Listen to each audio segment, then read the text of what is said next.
Benevolence to Immortals. You can call me Whimsical William, and welcome to my channel.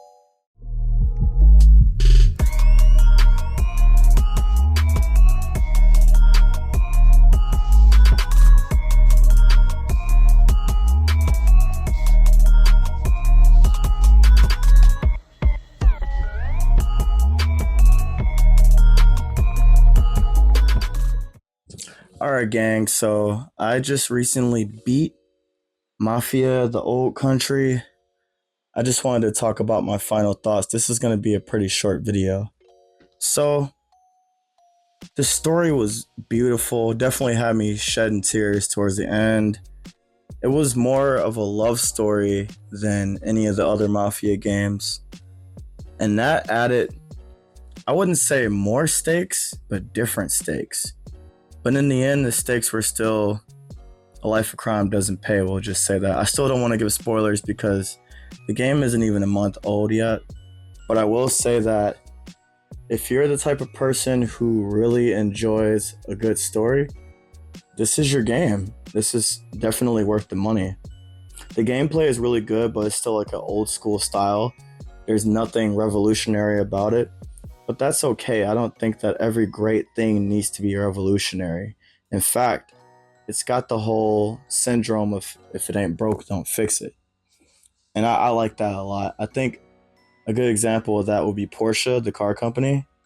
They have had a similar formula for decades and decades, and they keep improving and improving, but realistically, it's not that much different. Once they went from air-cooled to water-cooled, or liquid-cooled, however you want to pronounce however you want to say it, that was pretty much one of the only revolutionary things they did. I mean, it had little things here and there, like, for instance, having the V10 Carrera GT, and they already had vehicles with engines in the front, but we're getting on to a different subject, onto a tangent. My final thoughts on Mafia The Old Country. The ending was so good that it bumped it up for me. Like, I was enjoying the game, I was loving it, and it's really predictable. Like, you know what's gonna happen, but the way that it happens, the voice acting, the honestly, it's got like such a film aspect to it. The cinematography was just excellent, and you enjoy every moment knowing what's gonna happen. But sometimes it happens in a way that you don't expect, or it happens faster or slower than you expect. So in the end, it still feels like a surprise. Kind of like there's a novel called The Secret History by Donna Tartt. Right away, she tells you who the killer is and who gets killed. So as you're reading the story, it's not really a murder mystery. It's a murder, but there's no mystery. You know who got done in, but you really don't know why. And as you read through the chapters, you see little bits and pieces of, yeah, this character sucks. Maybe that's why this character is no longer amongst the living.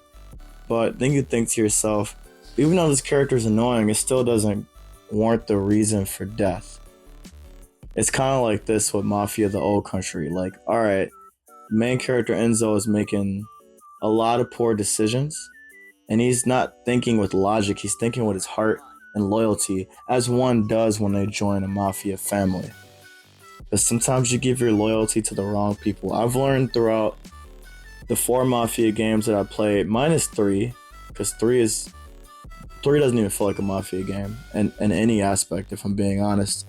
The only mafia aspect of Mafia 3 is the fact that there's a character from Mafia 2 that's predominantly in it. Other than that, kind of feels like its own thing. And when you think about it like that, it's not bad. But back on topic, I will say that the run-on theme of the other Mafia games besides 3 is don't trust anyone and don't give anyone more loyalty than you give the Don. The Don gets your utmost loyalty if you want to survive. You gotta be cutthroat. You gotta be willing to sacrifice your brethren, because at the end of the day, the Don is the most important chess piece on the board. Your I will say that Enzo is kind of like a knight. Vito Scarletto from Mafia 2. He's kind of like a. I would say he's more like a rook. No, actually, I'll take that back. He's more like a bishop. If you're familiar with chess, I'm naming the chess pieces, and I'm basing the characters' personalities and what they do throughout their story on how these pieces move.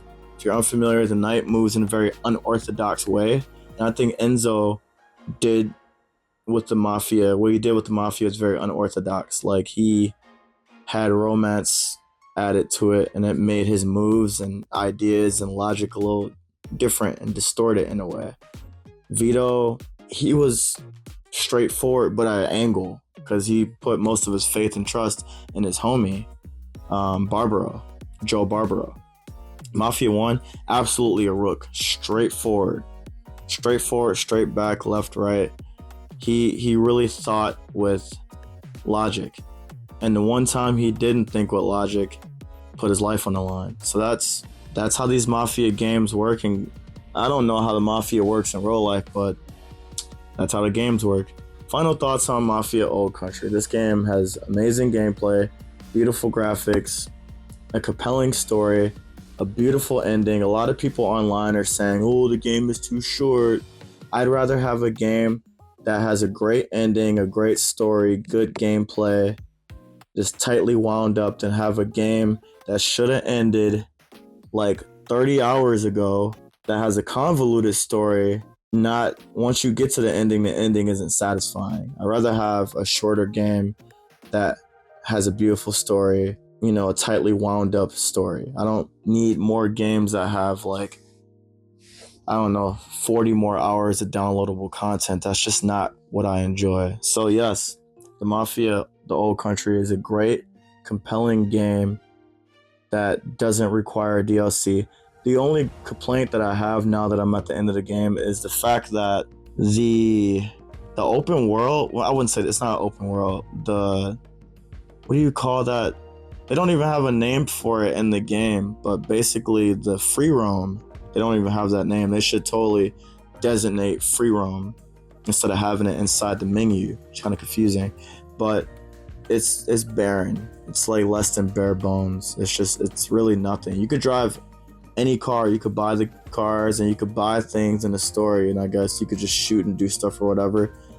But I don't expect any side missions, which would be super cool if there were more side quests in the game. I think that would be really cool, but it's not necessary. It might even add more fluff and kind of dilute the story a little bit. But free roam, I'd like to see some side missions, maybe some more activities, more interactions in the world, some stores I could go to. Maybe I could take care of a horse. Maybe I could modify a car, do some racing. Like, that would be super cool, like do racing in the free roam. Because the cars handle really well. You can have them be manual transmission cars. I think that's a really nice detail. That's pretty much my only gripe. It really just slashes the replay value. Like, once I beat it, I'm like, that was amazing. All right, on to the next game. It wasn't like, maybe I'll come back to this world and enjoy it. I played free roam for like 10 minutes, and I'm like, yeah, there's nothing here. So yeah, it's an excellent game. Those are my final thoughts. I really enjoyed it. And it was short enough for me to feel accomplished beating it, but hard enough for me to also put a little bit of time into perfecting my aim and, the driving and everything that I've enjoyed about the game. Thanks for tuning into another video. I'll see you in the next one. Peace.